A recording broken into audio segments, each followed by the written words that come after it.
Okay, let me get this out of the way. I didn't steal that donkey, okay? I borrowed it. And it wasn't even my idea. Jesus told me to take it, to borrow it, right? Okay, this is how it happened. Earlier today, there was a large group of us, and we were traveling from Bethany to Jerusalem. We stopped just outside the city, and Jesus looked at two of us, and he said there was an unridden donkey just inside the village, and asked us to go get it. He said if anybody, asked us about it, we could just look at him and say, the Lord needs it, and he'll send it back. So the two of us beat it into town, and the whole time we were like, what is Jesus going to do with a donkey, right? But by this point, we realized you don't second guess Jesus, right? He hadn't told us why, and we didn't ask. We just got him a donkey. And when we got back, that's when it happened. Some people put their coats on the donkey, and Jesus got on the donkey, and when he got on the donkey,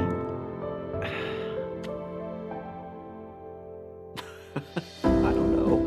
It's like everyone started shouting and dancing and singing, and some people were throwing their coats in front of the donkey. There was some of us that grabbed some palm branches, and we started waving them in the air,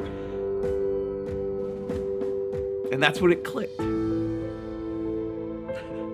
Jesus had finally arrived. I know that sounds weird.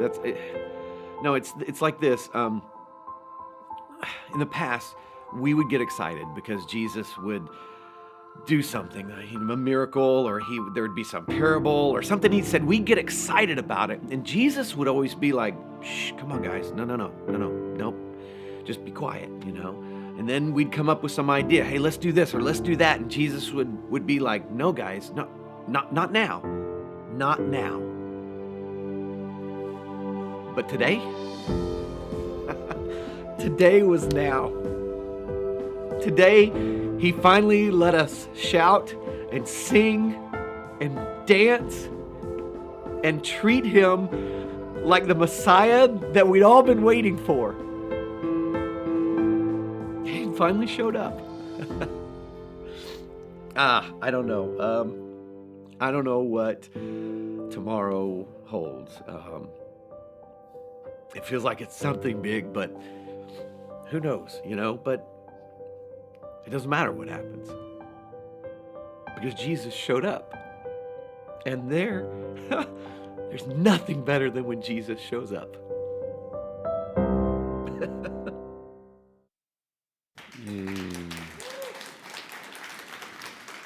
All right, so a little introduction to Palm Sunday, and today we're going to talk about that story and put it in the context of what Jesus was doing. And if I can put it in the context of our series, what we're trying to talk about during this series leading up to Easter is, who was Jesus really? What was he actually talking about and doing? And then to help us make a decision as to whether or not we would want to follow him. Now, some of you are sitting here and you're like, duh, I've been following him for a long time.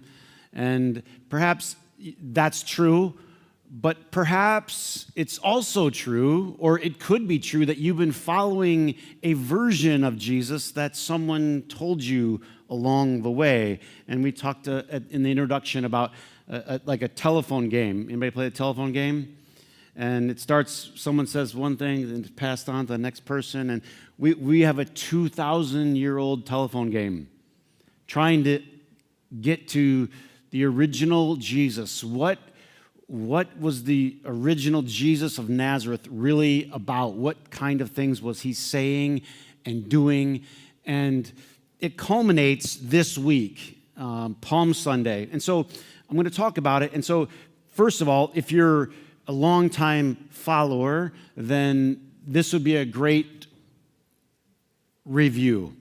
If you're a skeptic, if you're a person that said, boy, this is something that's a bunch of nonsense that I left when I was able to get out of my house at 16, maybe it's worth thinking again. In other words, you may want to take a second look at who Jesus actually was and what he actually did. And then some of us, it's a pause at the beginning of what we call Holy Week to reflect, to meditate, to think about what Christ actually did.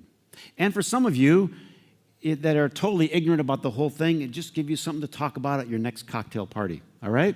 So there's something for everyone today, and I want to look at the story that we call Palm Sunday. Before I read, I'm going to read from Mark's Gospel. Let me give you a little setting, a little background as to what was happening in Jerusalem at that time.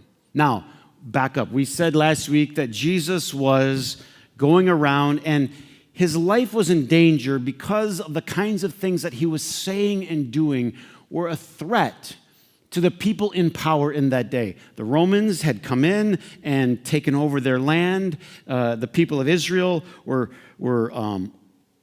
underneath the Roman authority and power. And Jesus started to lead a movement, and it started to make people nervous. And so he became a wanted man. And he had to hide. He couldn't go to public events like the one we're going to talk about today. He had to stay in small, remote places because people were looking for him to take his life. In fact, they put a warning out to other people, and they said, if you find the whereabouts of Jesus of Nazareth, you should report his whereabouts to the authorities. Officially a wanted man. Let there be light. Thank you. That's lovely. I thought no one was here, but I was just doing a warm-up for the... It's good to see you. And so the story of Palm Sunday needs to be put in its context so you can appreciate what was actually happening. So there was a festival. There were 3 major festivals that most people that were Jewish in that day would migrate to Jerusalem for. This was the Passover. And so people were coming into the city. To give you a little more context, historians are debating how many people came into Jerusalem for that festival. Jerusalem was a pretty large city for its day, and it had about 80,000 people. But during the Passover, it would swell in size. The low estimate would be there were 100,000 pilgrims coming into Jerusalem. The high estimate, a man named Josephus, there's a historian that if you were to read about Jesus outside of the Bible, this is just for grins, all right? If you were to read about Jesus outside of the Bible, like, is there any history about Jesus outside of this? There actually is. A guy named Josephus. 1, 2, 3. Josephus. There you go. That was free. Wrote about Jesus. He wrote about all kinds of things in Jerusalem and around Jerusalem at that time. And he said he thought there were 2.7 million people in Jerusalem. So, whatever the number was, it was jam-packed. Anybody ever go to the big house for a game? Oh, you get 100,000 people together, and then, and then you have the other 100,000, don't have tickets, like me, just sitting out there, wishing I could be in. So you got a lot of people. When you get a lot of people, things happen. How many know what I'm talking about? Just things happen. Spontaneous things happen. Good things happen. Bad things happen. There's crowds of people. Mob mentalities can take over. There's a lot of people in this city that's not entirely meant to hold them. Just giving you the perspective. And so people act in certain ways. You do certain things. I just need to give you a perspective. It wasn't like people were just leisurely walking around. There were throngs of people, and it was jam-packed, and you had to think about when you were going to try to walk from this place to that place. Anybody here, you get into a big crowd and you got to get in the traffic right away and honk your horn? I mean, you're fun people. But just fun. Like, a bunch of people are going to, who's with me, like, just sit in the car, turn some music on, relax, tailgate a little bit, let people leave. Who are the let people leave people? Go ahead and raise your hand. You're the honkers. You get in there, you just get mad at everybody. Like, why isn't everyone out of my way? It's because there's 100,000 people. So there's this massive crowd. And Jesus, who had been hiding out, makes this fateful ride. Now, if you know the map of the area, let's just say over here is a mountain. I mean, they call it the Mount of Olives. It'd be a very tall hill. And then there's a valley that goes down, and then it comes back up, and then you have the city of Jerusalem. And on this next little mound, you have the temple. So Jesus is making this ride to the eastern side of Jerusalem, right where the temple was sitting. I have a map for you of the city of Jerusalem. I want to show it to you if I can. Different scholars have put together models as to what Jerusalem. I'm just trying to give you a little context. Can you guys throw it up there? Is it possible? I can do that again, like I did. Let there be map. There, hey, it worked. All right. So here's the thing I want you to think about. Does anything stand out? Oh. The answer is yes. It's quite a large building there. In comparison to all the other buildings, something is quite large. Do you get? Now, the problem is you don't read this in the story. You just go, he went into Jerusalem.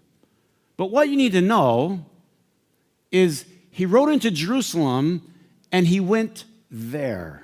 Now, that particular picture, if you can leave it there for just a second,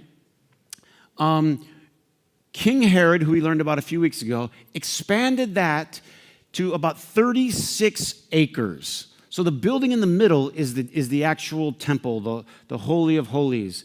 But he wanted more people to be able to experience it, so he expanded it. And what he did was he built retaining walls. You get the retaining wall there? So he built 4 retaining walls, and he filled it in and made a 36-acre. If you're wondering, guys, if you're lost, it's 29 football fields. I got a few of the guys back. That's good. All right. And it's a big place. So they do these density models, people that do counting of massive crowds and things like that. And they do density models, and they have jam-packed mosh pit density. It's like 2.5 people per square foot. 10 people per square foot is about like what we are here. It's like, people next to each other, but not on top of each other. And then what they call a tight pack, which would just be like a really good concert, is about 5 per square foot. So using the tight pack model, scholars estimate you could put 250,000 people on that platform. What I'm trying to get you to see is a couple of things. First of all, there were a lot of people. And the second thing I want you to see is how massive that building was. And Jesus, fully human, this is what we're emphasizing, fully human. Anybody ever go to a place where the building itself was intimidating?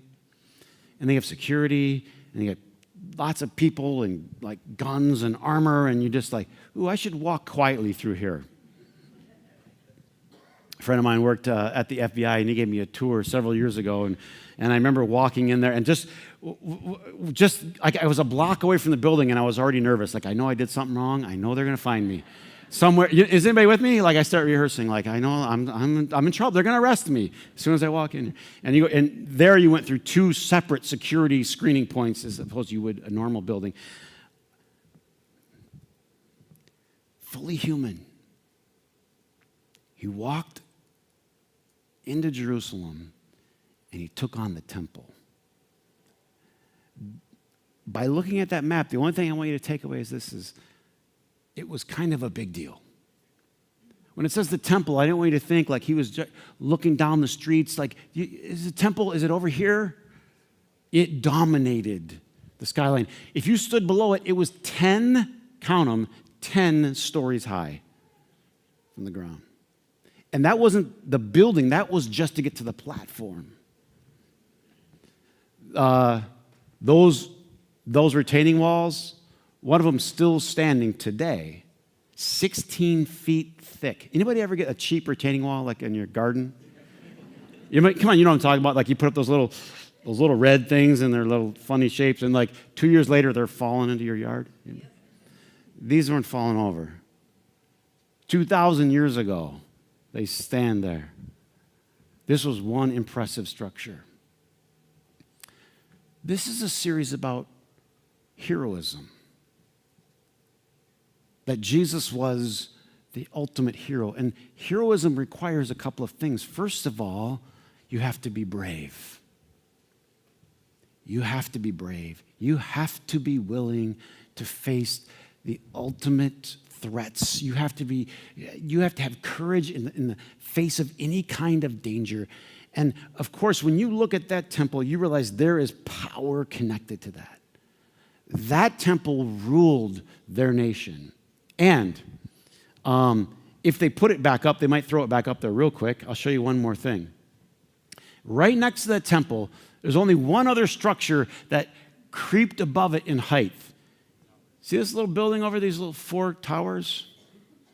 This was the fortress, Antonia Fortress, all right? No, they named everything after some kind of ruler or emperor, so they're always nodding off to somebody, right? Anybody heard of Mark Antony? Cleopatra? Her bow, is that what you call it? Right there. They named it after him. Now, it was a little taller, and just stay with me.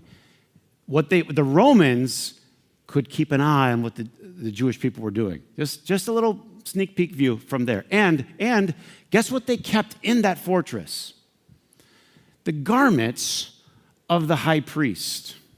You can read all about the garments, how fancy they were in Exodus 28, if that's your flavor. I don't have time today, but that said something. That the high priest would go into the Holy of Holies one time a year, dressed in these incredible garments. And who kept the key to the garments? The Romans. And the Roman authorities would have the power to appoint whoever was the high priest. So if you're thinking, well, that sounds like they were puppets to the Roman Empire, you're getting close. So when Jesus is staring down the Roman Empire and his own Jewish leaders who were, as they say, in bed with them, he was facing the ultimate terror. As we're going to learn this week, what crucifixion means, the Romans had perfected crucifixion. Jesus knew it. Everybody around them knew it. They had seen it happen over and over and over again.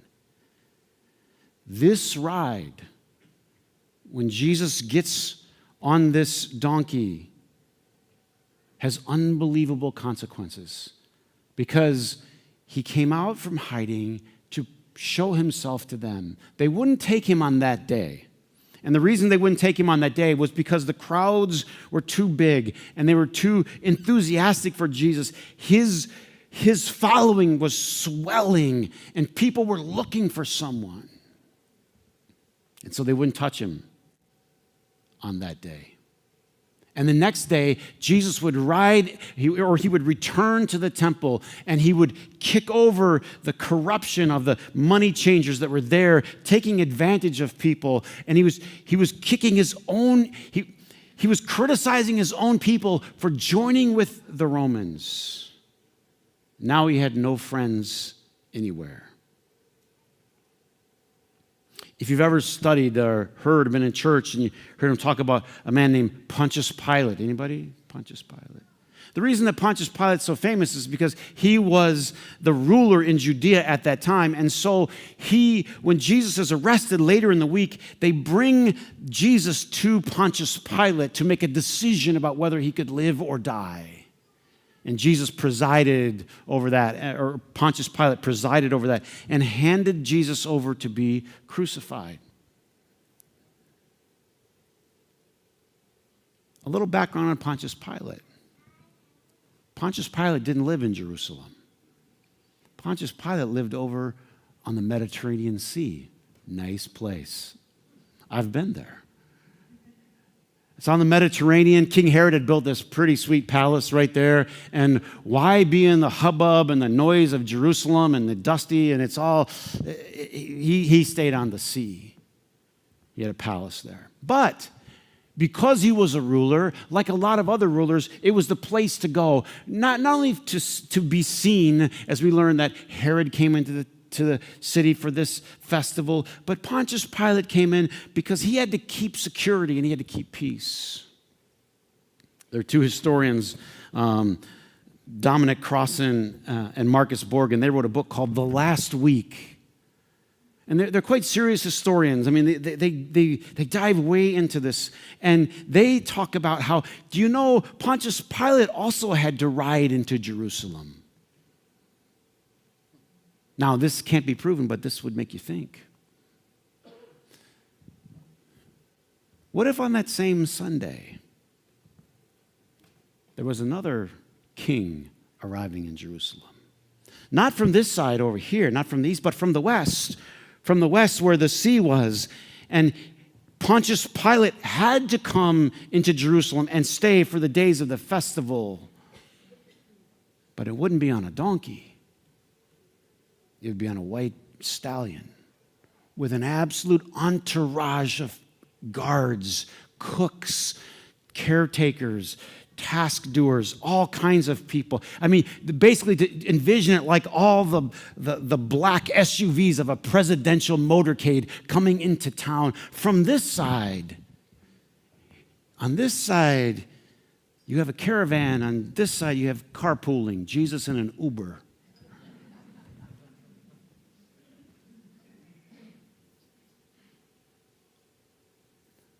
Making his way.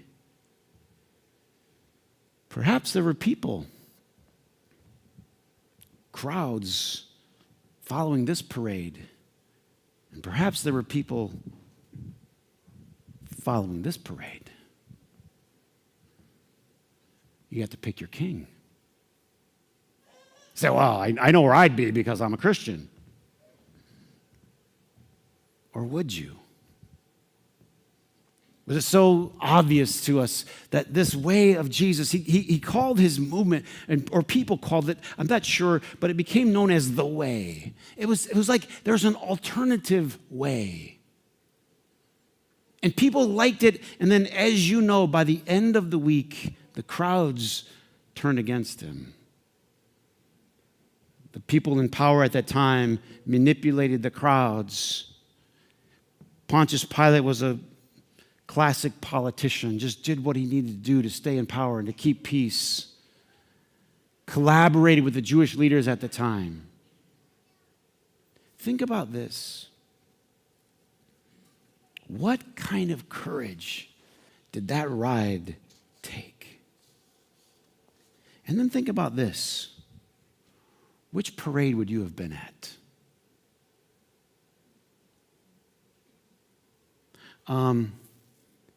And maybe think about this. You know, we should be careful what impresses us, shouldn't we? Let me tell you something about a 3-year-old. All it takes to impress a 3-year-old is pink glitter. That's it. I mean, that's it. That's it. Well, girl, I don't know. I mean, that's it. You can have the worst gift in the world, the worst experience in the world. Let's just get pink glitter. It's wonderful. They say don't judge a book by its cover, right? But if you're 3, that's the only way you judge a book. A friend of ours buys books for Charlie, and so the other day we got a package of books and opened it up, and there were all these books in there, and so I'm trying to, of course, interest her in reading, and so I said, which one do you want to read? And they had all these interesting different books, but one book had glitter and unicorns. Which book did she choose? The thing is, we're not 3, of course, but we do get impressed. I mean, the truth is, I think if we were honest, all of us would admit we've been to one of the Pilate parades in our life. We've just been to the power and the pomp, and they just, I just want to go because that guy's so powerful, or they're so rich, or they're so famous, or they're so, you're a groupie. And you just want to be there.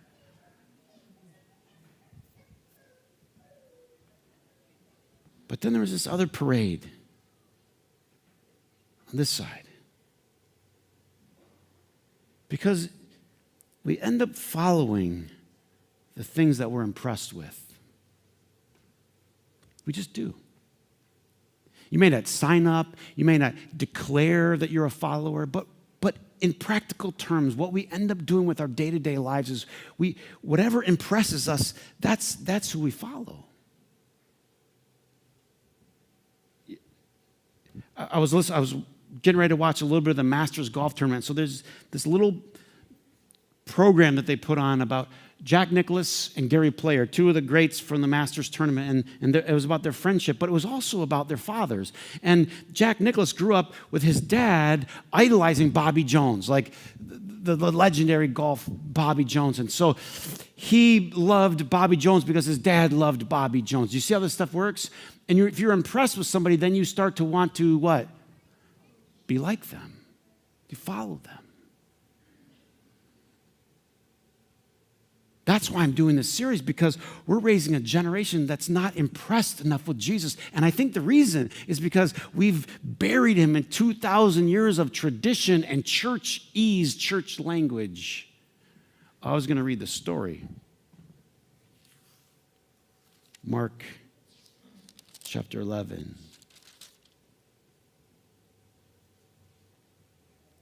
As they approached Jerusalem and came to Bethphage and Bethany at the Mount of Olives, Jesus sent two of his disciples and said, "Go to the village ahead of you, and as you enter it, you will find a colt there which no one has ever ridden. Untie it and bring it here. If anyone asks, 'Why are you doing this?' tell him the Lord needs it, and he will send it back here shortly." I mean, just as an aside, we talked about how a lot of the words that we use in church today, they're church words, but they weren't church words at the time. Lord is one of them. The saying that went around everywhere was not Jesus is Lord. The saying was Caesar is Lord. Caesar is Lord. So what you need to know is when they said Jesus is Lord, it was actually what? They were sticking it to the man. They were raging against the machine. I should start a rock group. They were, are you with me? They were coming against all of these. When they shout Hosanna, it means, oh, save us, oh, save us. And this was what Caesar had done for the world. He had saved the world. All of these titles and things that were given to Jesus were in contrast to the titles that people or Caesar had given to himself. He was going to do it differently. That's the whole thing. You ever been in a meeting or have to go to meetings a lot and people have so many tired ideas and you're just like, oh. Have you? You're just like, oh, really? I mean, you're going to say that again? Like, anybody? It's like, anybody just like dread, I got to take a call. Anybody? I mean, just terrible meetings. And then all of a sudden you go to a meeting and somebody says something absolutely refreshing, like, wow. Well, that might actually work, and that's, don't you think when Jesus rode into Jerusalem on a donkey, that some people said, man, that's refreshing. There's a different way to lead. You see, there's really two paths. There's intimidation and there's inspiration. Jesus didn't intimidate anybody. There's nothing to intimidate. One guy wrote just the worst book in the world, just god-awful, but put Jesus in it. Oh, it just makes me vomit sometimes when I read stuff and people, you know what I mean? Talk about taking the Lord's name in vain. What Jesus demands of the world. I'm like, stupid. Does he seem very demanding? No. Humble. That's the recipe for a hero. Courage and humility. Courage and humility. Over here you have intimidation and power, threat and violence. And here you have goodness and mercy and love. And it's going to seem like a few days from now that love lost. But I'm here to tell you that love won. That it's more powerful than you might believe. They went and found the colt on the street. And as they untied it, "What are you doing?" they said. And they answered as Jesus told them, and the people let them go. When they brought the colt to Jesus, they threw their cloaks over it and they sat on it. And many people spread their cloaks on the road. Jesus had been hiding and people had been looking for him, both those for him and against him. But obviously a lot of the common people were for him. He was a breath of fresh air. This is different. This is different. I don't think he's doing it for himself. I don't think he's doing it so he can have power, like their own Jewish leaders at that time. And they spread branches that they had cut from the fields. And they went ahead, and those who followed shouted, "Hosanna." It means, save us, save us. Salvation, the most overused church word ever, maybe besides Jesus. This was not talking about take us to heaven. It's not what they were saying. They were saying save us. Save us from what? Save us from this life, from these people, from this way of living. Save us. Charlie's new thing, "Daddy, save me." For some reason, she loves to get terrified. I have no idea why. Does anybody know what I'm talking about?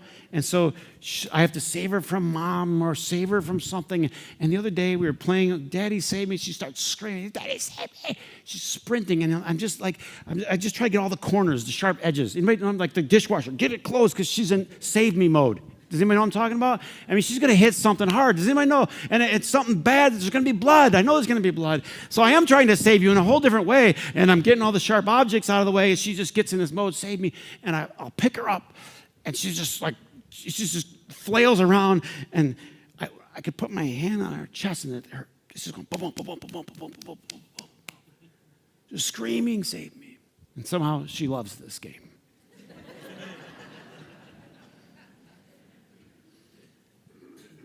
People in that day were screaming, "God save us.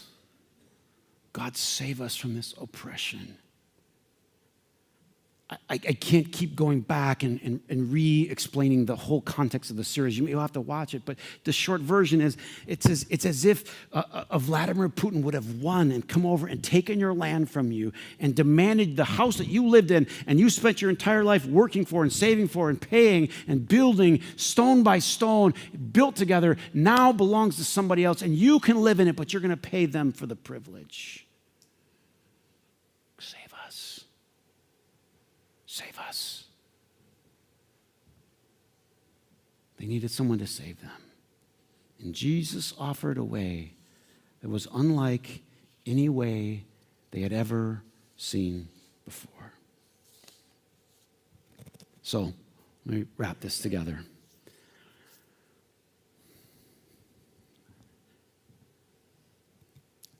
I think Jesus is worth following.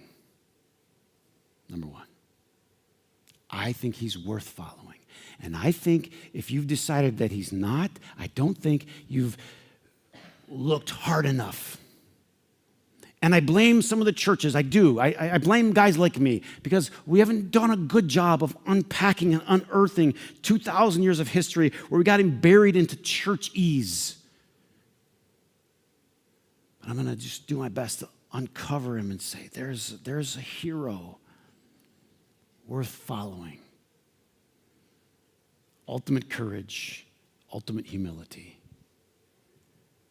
Second, I'll say this. I think it's better if we admitted that we aren't following that well. But we sure are intending to. I think that's better. I think it's better than all the bumper stickers and stamps and things that we're done. I'm a Christian. That would be like me going on the golf course and saying, like putting like a orange and black cover head on my driver and saying, I'm feeling Tiger-esque. You don't do that kind of stuff, especially when you suck. You just look stupid, and people think you're stupid.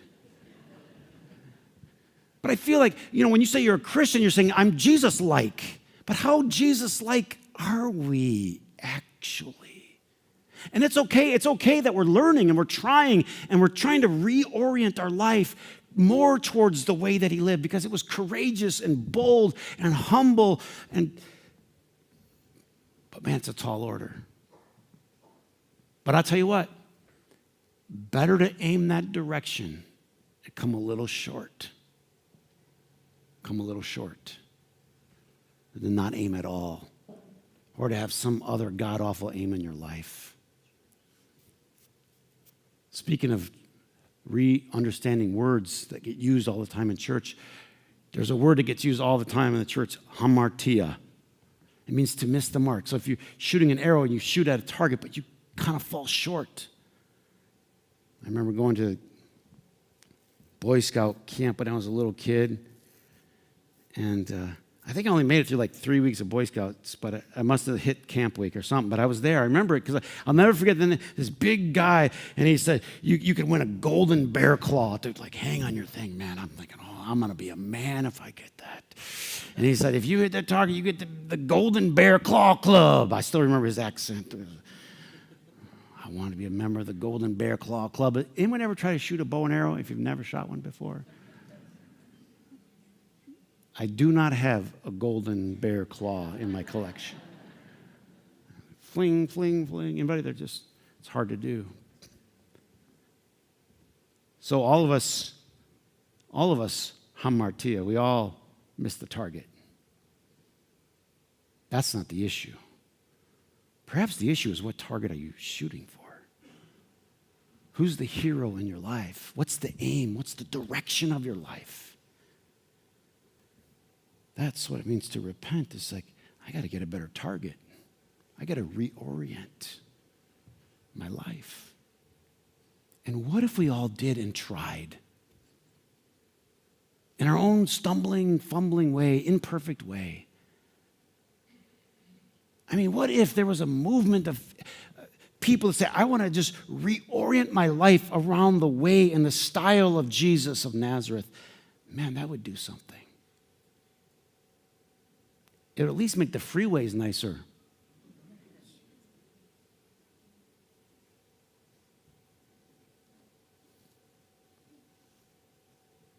A little more humility wouldn't hurt us. Heard a guy say this week, everything that you start, assume you're wrong. And try to be a little less wrong tomorrow.